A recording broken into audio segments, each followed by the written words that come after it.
కృష్ణా జలాల్లో 299 టీఎంసీలు చాలని ఒప్పుకుని కేసీఆర్ తెలంగాణకు మరణ శాసనం రాశారన్న మంత్రి ఉత్తమ్ వ్యాఖ్యలకు కౌంటర్ ఇచ్చారు మాజీ మంత్రి హరీష్ రావు.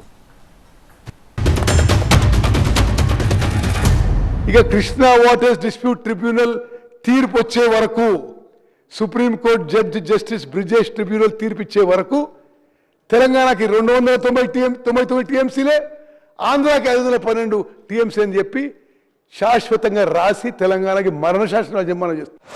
మరణ శాసనం రాసింది అనే చిల్లర మాటలు మాట్లాడుతున్నారు. మరి నిజంగా రాసిచ్చిన వాళ్ళు అయితే 50-50 ఈమెను 28 ఉత్తరాలు రాస్తారా? అసలు 299కు కేసీఆర్ గారు ఒప్పుకుంటే మొదటి అపెక్స్ కౌన్సిల్లో ఇంకెప్పుడేస్తావు ట్రిబ్యునల్లో నిలదీస్తాడా?